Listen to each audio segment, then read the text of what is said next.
Bien, continuamos entonces. De alguna manera entonces estos activos intangibles tienen identidad propia, ¿no?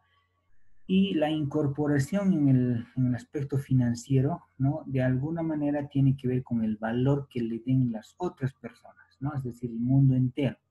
Como el caso, por ejemplo, de Burger King, ¿no?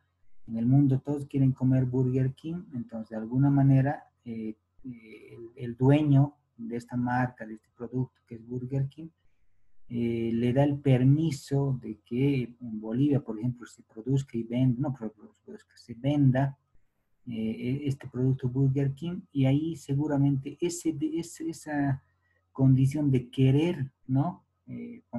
Hacer en Bolivia, valga el término Burger King, le da el valor a este activo. El caso, por ejemplo, de Burger King, que es la franquicia, ¿no? O en el caso de un software, ¿no? Que de alguna manera alguien diseña el caso de WhatsApp, por ejemplo, una app se vuelve mundial y todo aquel que adquiere, compra, usa, etcétera, el WhatsApp, le da un cierto valor a este activo, y ese valor le sirve de incorporación a la situación financiera del balance, ¿no? El caso, por ejemplo, de las vacunas, ¿no? Las vacunas lo mismo, ¿no? Los médicos, las instituciones médicas de alguna manera, ¿no? Hacen que la vacuna tenga un cierto valor, y el hecho que todos quieran adquirir la vacuna, ¿no? Le va a dar un cierto valor de incorporación a la empresa que ha desarrollado la vacuna, ¿no? El activo fijo intangible también de alguna manera tiene la característica de ser vendido por separado, ¿no? Caso, por ejemplo, volviendo un poquito a lo que es eh, el activo fijo tangible, un tractor, por ejemplo. Como valor de desecho sí se puede vender por partes, ¿no? Las llantas, el motor, etcétera, etcétera. Pero en sí como tractor, así valga el término, no se puede vender sin motor, ¿no es cierto? ¿Sí? Entonces, de alguna manera, ese activo fijo tangible no se puede vender por separado. Pero en el caso de los activos fijos intangibles, sí, ¿no? Caso de Nestlé, por ejemplo, ¿no? El hecho de que Nestlé decida vender eh, la marca, por ejemplo, Nestum, a X persona o a X negocio, puede venderla, pero no vende en sí la marca madre que es Nestlé, por ejemplo, ¿no? Entonces, de alguna manera, estos pueden ser vendibles por separado, y en otro caso también pueden no ser vendidos por separado. Caso, por ejemplo, de los pozos petroleros, ¿no? Los pozos petroleros, ponte que en el pozo petrolero tenemos eh, el gas asociado, es decir, petróleo y gas natural asociado, juntos. Para vender por separado el gas y el petróleo tengo que explotar sí o sí. Dentro de la superficie terrestre, entonces, no puedo vender por separado el petróleo y el gas. De esa manera, entonces, también la característica de los activos fijos intangibles, que principalmente pueden ser vendidos por separado, pero exceptuando algunos casos, ¿no? Como que sí pueden ser vendidos por separado. Otra característica de los activos fijos intangibles es el plazo de vida, ¿no? El plazo de vida legal. En el caso, por ejemplo, de los activos fijos tangibles, el Decreto Supremo 2451 te dice, por ejemplo, que un vehículo tiene un valor de 5 años, con quizá un revalúo, digamos, de unos 3 años más, un total de 8 años. Entonces, la vida legal. No te estoy diciendo que no funcione. Aquí en La Paz tenemos, por ejemplo, los micritos esos, ¿no? De Abaroa, los micros amarillos de la zona sur, etcétera, que tienen sería 30 años, pero ya han cumplido su vida legal, porque la ley dice hasta 5 años, ¿no? Más, quizá en el mejor de los casos, 3 años de un revalúo técnico. Ya vamos a ver más adelante, en el país, por ejemplo, el servicio de impuestos solamente te acepta un revalúo técnico, ¿no? Y con ese revalúo técnico la vida legal llegaría a 8 años, ¿no? Pero en el caso, por ejemplo, de los activos fijos intangibles, una marca no tiene vida legal. Puede ser que dure solamente hoy, puede ser que no dure, como puede ser también que dure años, como el caso de la marca Coca-Cola, por ejemplo, ¿no? De alguna manera, entonces, esta vida legal no solamente está limitada a su registro o a la patente, ¿no? Y de alguna manera, entonces, su vida legal es perpetua, ¿no? Los activos fijos intangibles son perpetuos. El caso, por ejemplo, de un software, ¿no? Alguien va a crear, digamos, en el futuro un nuevo sistema informático, un nuevo software parecido al Office o mejor que el Office, por ejemplo. En ese momento va a dejar de valer seguramente este software. ¿Por qué? Porque hay algo mejor y de alguna manera su vida legal, ¿no? Ya terminó, ¿no? De alguna manera, entonces, este activo fijo intangible, entonces, ¿sí? De alguna manera también son registrados contablemente, ¿no? Y otros no son registrados contablemente, ¿no? Caso, por ejemplo, de la marca, ¿no? ¿Cuándo se va a registrar contablemente? Cuando esté ya cotizado, por ejemplo, en bolsa de valores, como el caso, por ejemplo, de WhatsApp o Facebook, ¿no? El Facebook, por ejemplo, ha tardado 3 años en llegar a la bolsa de valores desde el momento en que se ha vuelto usable, diríamos así el término, desde el momento en que se ha vuelto usable por la comunidad mundial, ha tardado 3 años en llegar a la bolsa de valores. Esos 3 años seguramente no han sido registrados contablemente y hoy sí ya es registrado contablemente porque cotiza en bolsa de valores, ¿no? Bien. La otra clasificación que tiene que ver con el activo fijo semoviente, que es básicamente aquello que tiene que ver con lo que es el activo vivo, ¿no? El activo vivo, animales, si quieren, ¿no? Esta palabra semoviente tiene que ver con un término jurídico, ¿no? Es decir, desde el punto de vista legal, de alguna manera, vos que tienes tus vacas, que vos que produces leche, tienes las vacas que son las que producen, ¿no? La leche, de alguna manera esa vaca es de tu propiedad, por lo tanto es tu patrimonio, ¿sí? Y de alguna manera entonces esta vaca está sujeto a un derecho propietario, ¿no? Y ese derecho propietario significa que es tuyo, ¿no? De ahí entonces que viene este término jurídico, ¿no? Que habla de primero los bienes inmuebles, un bien inmueble una casa, un bien mueble tu computadora, ¿no? Y aquel recurso, aquel animal que es de tu propiedad, que es tu derecho semoviente, ¿no? De ahí viene entonces este término jurídico, ¿no? Que de alguna manera también se utiliza en la parte financiera como parte también del activo fijo, pero con la particularidad de que estos activos tienen vida propia, ¿no? Tienen vida propia, es decir, son seres vivos, ¿no?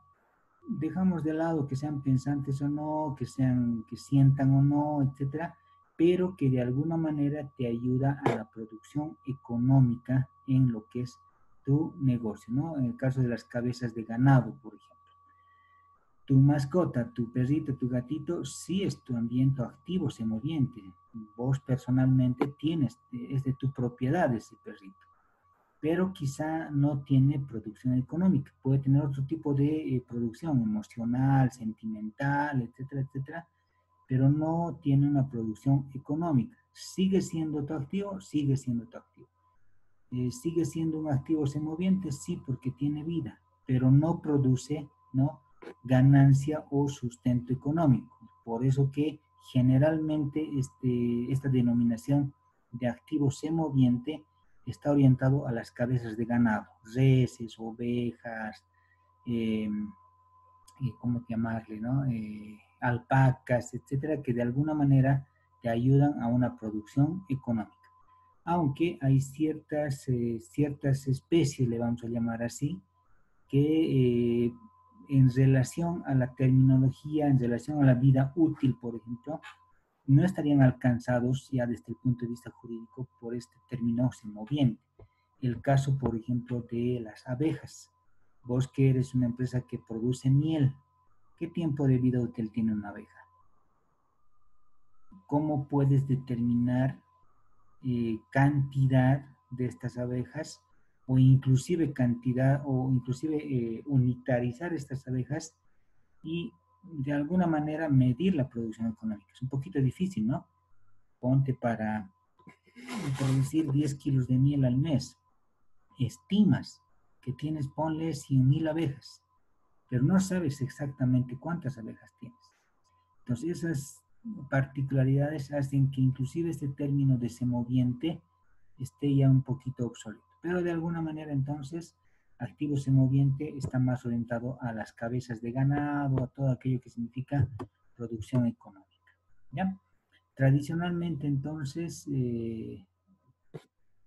este activo semoviente también está alcanzado, está conformado por los animales de labor, ¿no? Es decir, los caballos, de alguna manera, ¿no? Burros, mulas, etcétera, que quizá no te ayudan en algún caso a producir ganancia económica, pero sí te ayudan a lo que es la operación propiamente dicho, ¿no?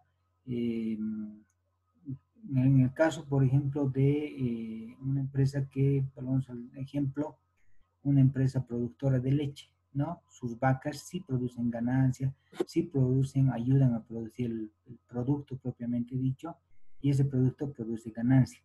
Pero, por ejemplo, para llevar el alimento de las vacas, ¿no? Para llevar el alimento de las vacas, no sé, la cebada, etcétera, quizá el ganadero, ¿sí? El agricultor, etcétera, tiene unos caballos que no producen ganancia propiamente económica, pero sí que ayudan a la operación, a llevar la cebada, etcétera. También puede ser considerado un activo fijo semoviente, ¿no? De alguna manera, entonces, estos activos semovientes hoy se están volviendo bien importantes. ¿Por qué? Porque primero que el anterior gobierno ha sacado una ley de garantías en el caso de las garantías no convencionales. Entiéndase por garantía convencional. Si yo iba a un banco, quería sacarme un préstamo, tenía que tener primero una garantía eh, hipotecaria, si quieren, de bien inmueble, ¿no? Es decir, para sacarme un préstamo, ponte de $20,000, tengo que tener un bien inmueble, un terreno, un departamento, etcétera.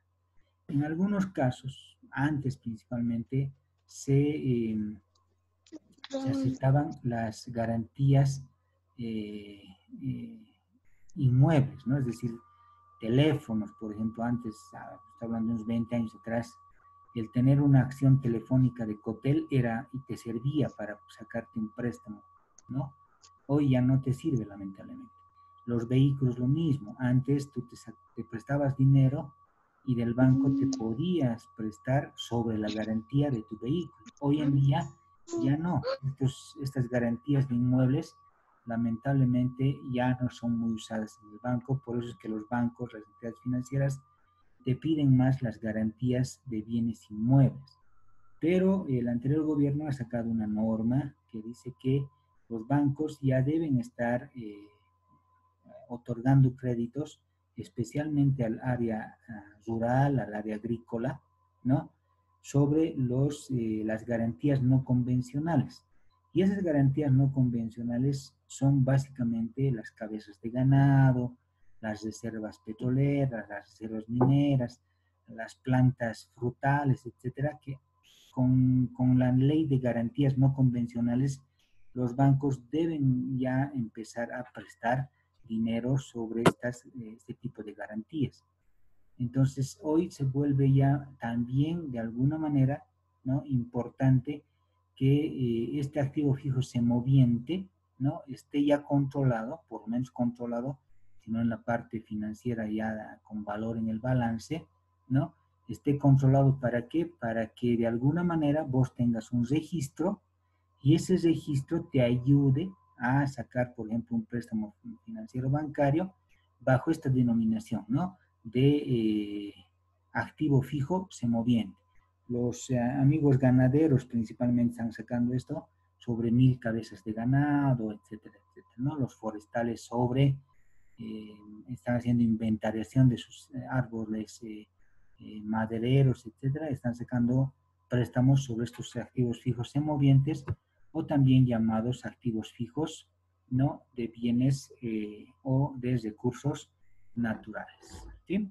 Entonces, de esa manera se clasifican los activos fijos, ¿no? En tres. Y como te vuelvo a repetir, lo que más se estila, por lo menos desde el punto de vista de administración, es principalmente los activos fijos tangibles. Si hay alguna pregunta, antes de pasar a esta segunda parte.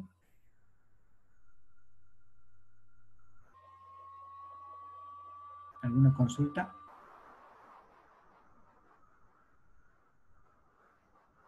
Y a los que han ingresado recién, su correo, por favor, al chat para que les direccione a los archivos que van a tener para bajar lo que estamos viendo.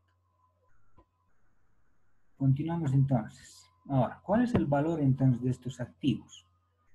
Obviamente el valor y el tratamiento contable va a depender de qué tipo de activo estoy controlando, estoy manejando, ¿no? Lo más tradicional, hemos dicho, el activo tangible, ¿no? Entonces, el valor de los activos principalmente tiene que ver con el costo de adquisición, ¿no? Es decir, el costo que significa el comprar este activo, ¿no? Y que de alguna manera el valor, ¿no? O la forma de evaluar este activo tendrá que ver con aquello que he comprado, ¿no? De alguna manera entonces se establecen ciertos conceptos de adquisición, ¿no? Y que de alguna manera entonces se debe fijar ciertas políticas económicas, financieras, contables, de determinar cuál es el valor de este activo. En algún caso, el precio de adquisición, generalmente dicen las normas, ¿no? Pero ¿qué es el valor de adquisición? ¿Qué incluye este valor de adquisición?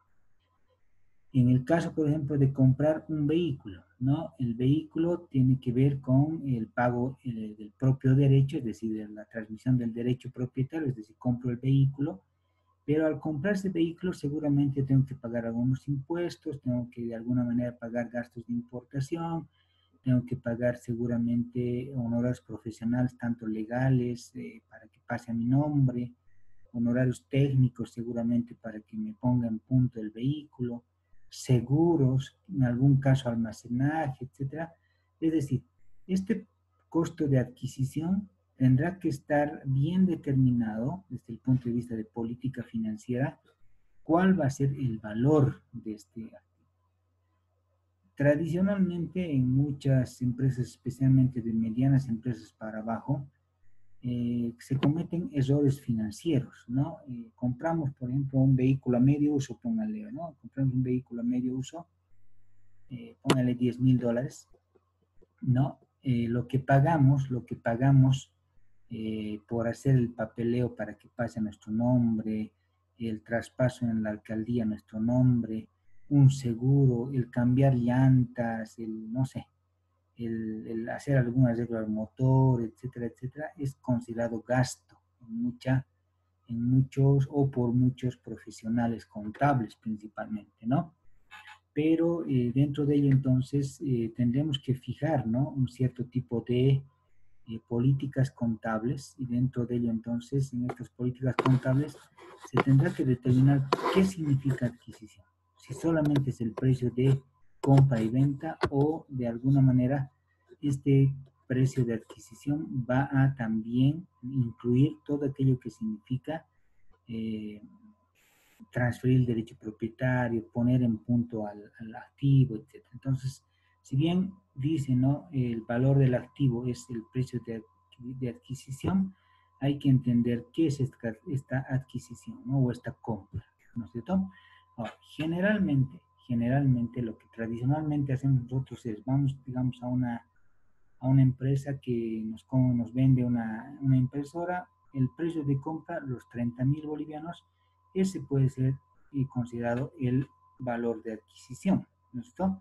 Obviamente dejando de lado unos ciertos aspectos tributarios, como que si compro con factura, si compro en un mercado informal, etcétera, etcétera. Pero de alguna manera, los 30,000 bolivianos puede ser considerado el costo de adquisición de los activos fijos, ¿no? Y en el caso, por ejemplo, ¿no? Imagínate que nosotros estamos en Potosí y en La Paz nos hacemos construir una máquina envasadora ponle de lados, ¿no? Entonces, de alguna manera, el precio de compra, ¿no? El precio de adquisición de este activo ya no solamente va a ser el precio propio de la compra, sino, por ejemplo, transportes, seguros, estibajes, ¿no? En este caso, el precio de compra es 15.000, estamos pagando un seguro por la máquina de 3.000 y todo aquello que significa grúa, armado y si quieren, ¿no? De la máquina en planta, 1.000 bolivianos. El valor entonces o el costo de adquisición de tu activo ya no es solamente 15.000 bolivianos, que es el precio de compra, sino más los 3.000 que es el seguro, más los 1.000 que significa, ¿no? El estibaje, el costo de tu activo será 19.000 bolivianos. Pero esto va a tener que estar bien determinado en una política contable, porque si contabilidad estima que el seguro y el estibaje son gastos, antes es la política contable, que generalmente es una política contable empírica, ¿no? Por tradición, eh, por técnica contable, a veces el contador registra el seguro y el estibaje como gasto. ¿Por qué? Porque así lo ha entendido, lo ha entendido en su técnica contable, siendo que él debería fijar políticas contables, más aún si se está cumpliendo normas contables, ¿no? Por lo menos normas contables. En la parte legal no habla mucho de esta parte, vamos a ver luego el decreto supremo, que está muy orientado a los activos fijos, y en ese caso no está bien fijadas esas políticas, pero el que debe fijar esta política contable es básicamente la administración financiera, la contabilidad, etcétera, etcétera. En el caso de una importación, por ejemplo, de manera que estamos trayendo este tipo de activos de China, ¿no? No solamente va a ser el precio de compra, ¿no? Sino va a ser, por ejemplo, todo aquello que signifique traer el activo desde el punto de origen, en este caso China, hasta que esté en planta listo para usarse, ¿no? En la empresa, quiere decir. El valor de compra, la verificación de aduana, el flete marítimo, el seguro internacional, la operación de puerto, el transporte terrestre, el impuesto de desaduanización ya aquí en el país, ¿no? Los conocidos gravámenes, ¿no? En algún caso la carta de crédito y otras cosas más tendrían que ser el valor de adquisición. Entonces, esto tiene que estar bien determinado, ¿no? Tiene que estar bien orientado en las políticas contables y financieras de la empresa. De alguna manera, si bien tu función como responsable de activos fijos es proporcionar información financiera a contabilidad, a gerencia, de cuál es el valor del activo, de alguna manera también tú tendrás que solicitar, desde el punto de vista por lo menos financiero contable, de que las políticas de este denominado costo de adquisición estén bien fijadas. O sea, si la administración te dice, no, precio de compra nomás es el valor del activo, pues esa es la política contable, pero las normas contables, las normas financieras dicen que el valor del activo es aquel valor que significa el precio de compra más lo relacionado hasta que estén listos para ser usados en la operación de la empresa. Entonces, hoy estoy comprando en China esta volqueta, ¿no? Esta volqueta va a tardar sus 3 meses en llegar. Entonces, en 3 meses voy a tener estos gastos, valga el término, que no van a ser considerados propiamente gastos, sino parte del valor del activo. Si bien estoy comprando un activo en 5.000, ¿no? El valor final va a ser 14.000. ¿Por qué? Porque el precio de compra es 5.000 y ha habido gastos relacionados que tienen que ver con la adquisición de este activo hasta que esté listo para usarse en planta. Ya mañana vamos a ver las normas contables y ahí van a entender un poquito más. Desde el punto de vista entonces contable, generalmente, ¿no? Lo más tradicional es comprar esto, ¿no? Un vehículo, por ejemplo, de una casa importadora, caso Toyota, por Toyosa, ¿no? Compramos un vehículo, por la compra del vehículo nos dan un crédito fiscal y pagamos en efectivo. Entonces, el valor del activo es el 87% de este activo. ¿Por qué? Porque el 13% se va a ir seguramente a crédito fiscal porque tiene factura. Si bien estoy pagando 187.000, el 87% nomás es el valor en libros del activo fijo cuando estoy comprando un activo fijo facturado. ¿Por qué es importante este valor? Porque de este valor, se debe calcular la depreciación, se debe actualizar los valores, etcétera, que mañana, no, el día miércoles vamos a ver. Entonces, este costo de adquisición es bien importante porque para mí, como responsable de activos fijos, es el punto de partida para una de las funciones que tengo yo, que es el cálculo, por lo menos, de la depreciación de estos activos fijos tangibles principalmente. Entonces, de alguna manera es importante que fijemos bien el valor de este precio de adquisición, que como te digo, en este caso solamente el 87%, porque del 100% que estoy pagando con factura, el 13% va a una cuenta de activo no fijo, que es un activo exigible, ya denominado crédito fiscal, y solamente el 87% del valor es el valor en libros propiamente del activo fijo, ¿no? Cuando compro, por ejemplo, algo de un mercado donde no me están dando factura, caso, por ejemplo, de una computadora portátil, ¿no? En este caso, redondeando, estoy pagando $1,000, 7,000 bolivianos, no me dan factura, contablemente hago retenciones, etcétera, pero el valor de esta computadora es lo que totalmente he pagado, los 7,000. A diferencia de este otro, que es la compra con factura, que solamente era el 87%, en este caso, cuando hago yo una compra sin factura, pero retengo impuestos, entonces el valor del equipo es lo que efectivamente has pagado. Y eso tiene que ver también con políticas ya de registro contable, ¿no?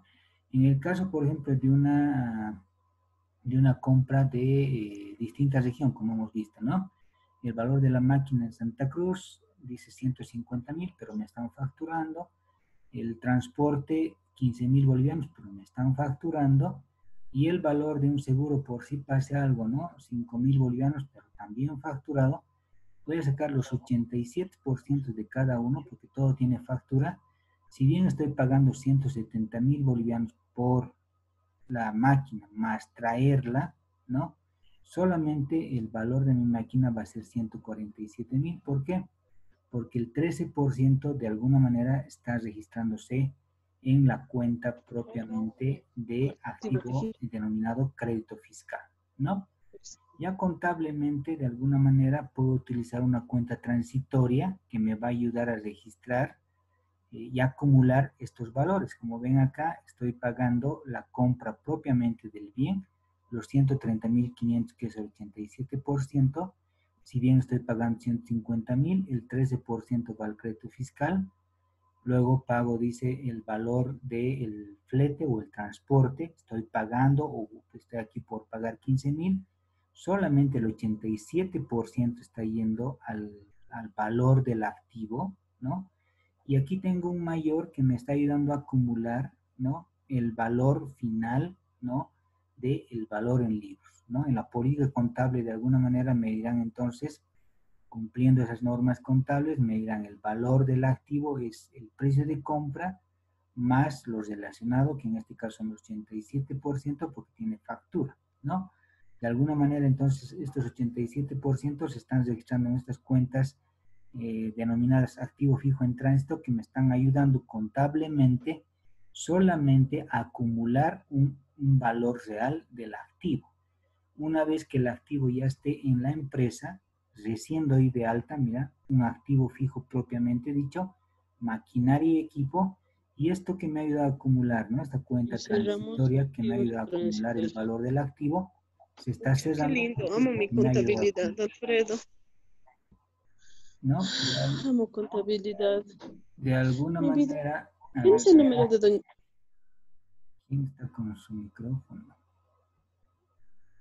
Ya, continuamos. De alguna manera, entonces, esto, si bien tiene que ver con la parte contable, eh, es importante que para el responsable de activos fijos, ¿no? Si bien en algún caso él no va a ser asientos contables, aunque yo he visto alguna vez que los responsables de activos fijos están habilitados para ser asientos contables, pero si bien no hay una función específica de qué debe hacer el responsable de activos fijos, mínimamente debe saber determinar el valor, ¿no? Del activo, ¿no? ¿Para qué? Para partir de esta depreciación y dentro de ello entonces tener estas políticas contables. Si el valor del activo solamente va a ser el precio de compra, ya sea con factura, sin factura, etcétera, o si se va a ir acumulando los valores que signifique lo relacionado hasta que esté listo para ser usado y recién considerado propiamente activo fijo con un valor que no solamente es el precio de compra, sino lo relacionado, y esto que quede grabado, hasta que esté listo para ser usado en las operaciones de la empresa, ¿sí? Mientras no puede ser considerado activo fijo, puede ser considerado inventario. Imagínate que en una empresa constructora, ¿no? Compran 100 palas por año, pero compran en una sola compra, al principio de año. Puede ser considerado inventario, pero no todavía activo fijo. ¿Por qué? Porque no está siendo usado en las operaciones de la empresa. Obviamente lo más tradicional es esto, ¿no? Que compramos e inmediatamente llega a la empresa, tiene que ser usado, ¿no? Pues dentro de ello también el valor entonces de este activo va a ser el precio de compra más los relacionados hasta que esté listo para ser usado en las operaciones de la empresa, ¿no? De alguna manera entonces esto significa la parte propiamente financiera y contable del activo. El caso, por ejemplo, de este tipo de vehículos, ¿no? Que están muy usados en las empresas mineras, petroleras, etcétera, que lamentablemente en el país no es fácil comprarlas, necesariamente tenemos que acudir al exterior. En este caso, entonces, mira, estoy comprando del exterior, el valor de la máquina, en este caso dice $10,000, 80,000 bolivianos, etcétera, ¿no? Por el tipo de cambio, obviamente, al exterior, ¿no? Y a este valor de máquina, entonces, yo le tengo que sumar, ¿no? Ciertos valores como el valor de flete, el valor del seguro nacional e internacional, la verificación de aduana, la comisión de la agencia despachadora de aduana, en algún caso algún pago que tengo que hacer a la Cámara de Comercio, quizá el servicio de grúa local, el servicio técnico de montaje. Entonces, todo aquello que signifique la compra más lo relacionado hasta que esté listo para ser usado en las operaciones es el valor de la empresa.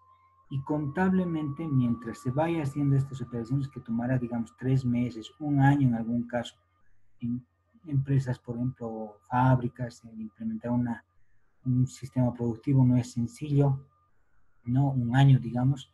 En ese año, contablemente, se va a ir registrando en esta cuenta de activo fijo en tránsito, que me va a ayudar a acumular un valor real del activo que va más allá solamente del precio de compra, sino que registra todo aquello que significa la construcción, por ejemplo, de un edificio, y que en su momento, cuando esté listo para ser usado, recién va a ser considerado activo fijo propiamente dicho.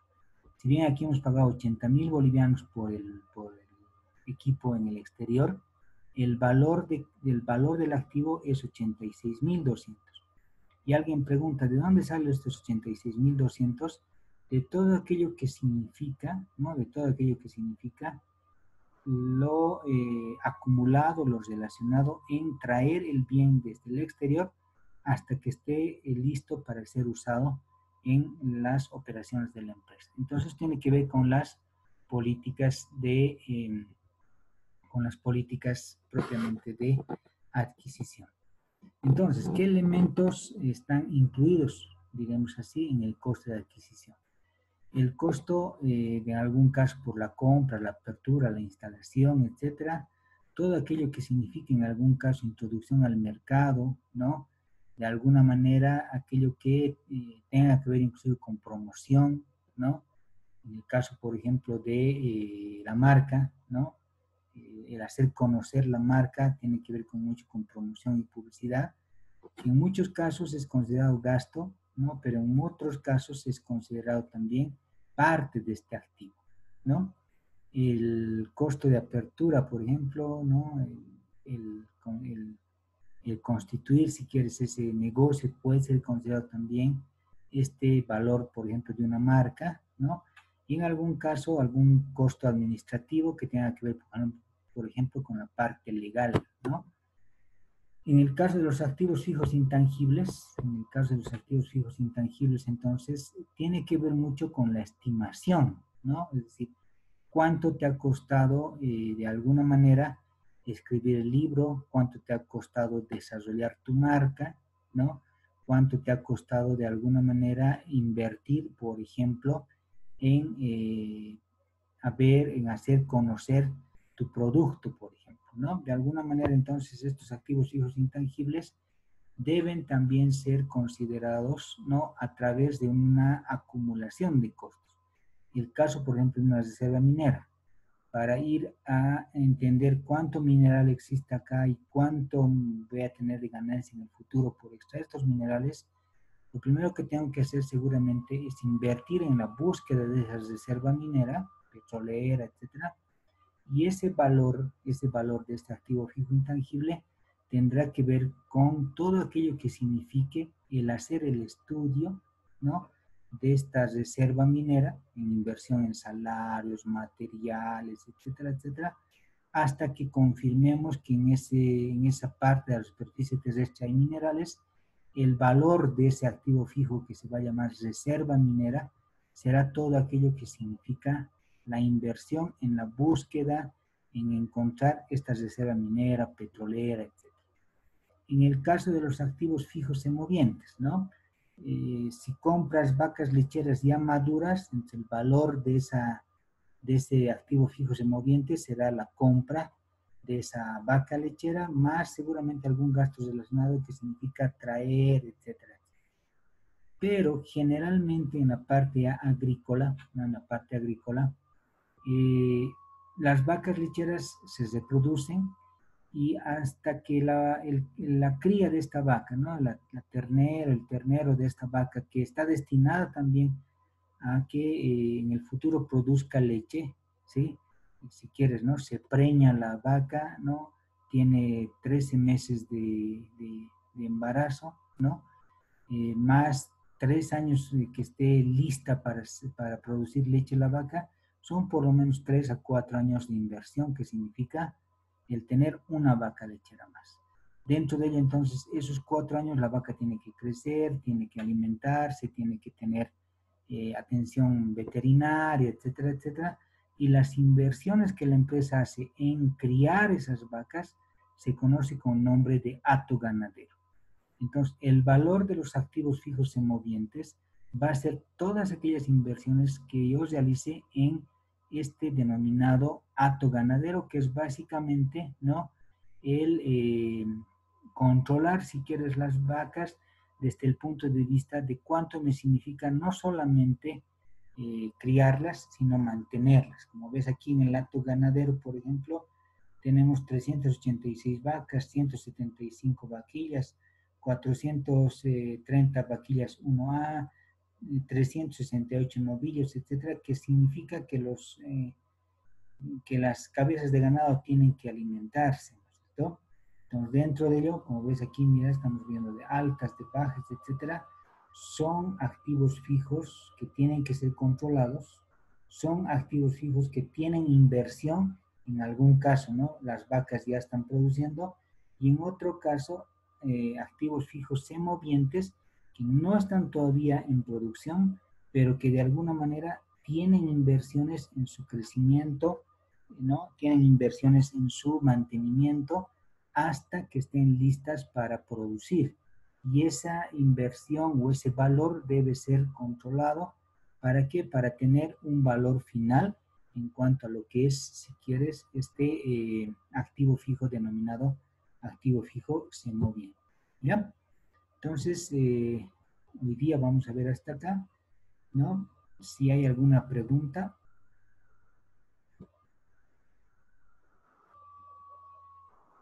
Si hay alguna pregunta, alguien quiere preguntar, puede habilitar su micrófono.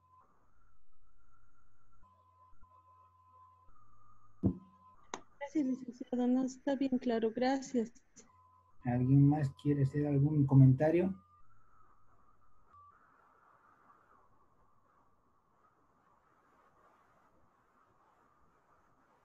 Rick, buenas noches. Licenciado, Le hablo Juancho.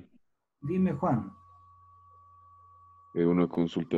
¿por qué en nuestro país, o sea, no se maneja esa normativa que usted mencionaba de todos los gastos o toda la inversión que se hace relacionada a que esté a punto de realizar su funcionamiento, dicho activo, no se ha considerado el valor del activo como tal? ¿Por qué? Ya, primero tiene que ver con técnica contable, ¿no? Como te decía, hay muchas empresas, especialmente aquellas empresas que están fuera del eje troncal, es decir, digamos, Oruro, Tarija, Sucre, etcétera, que en muchos casos la técnica contable no cumple normas contables financieras que inclusive son nacionales e internacionales, ¿no? Tiene que ver Ujú. mucho también con la pertinencia y propiedad profesional de cada persona. Y también tiene que ver con las normas tributarias y financieras. Lamentablemente, hay normas como la Ley 843, el Decreto Supremo 2451, que no, primero que no le da mucha importancia a estos valores. Y segundo, que no reconocen normas financieras contables internacionales, ¿no?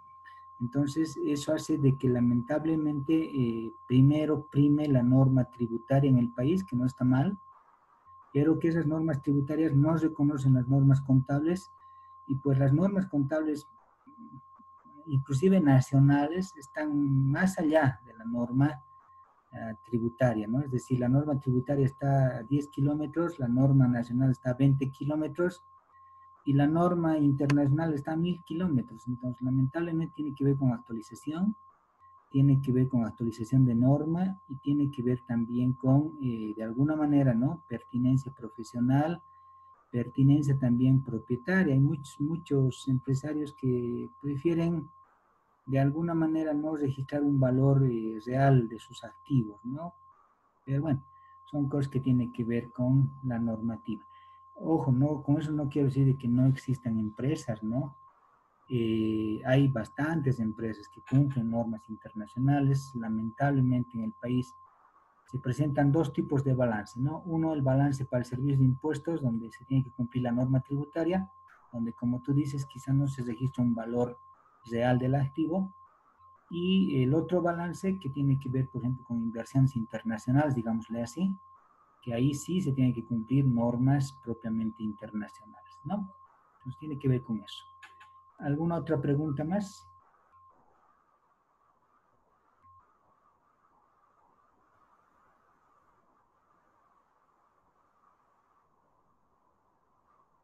¿Alguien más quiere preguntar, consultar algo? Licenciado, una consulta. Las diapositivas que nos mostró hoy día nos va a facilitar para nuestro correo. Eso era lo que yo un poquito tarde entré a la clase.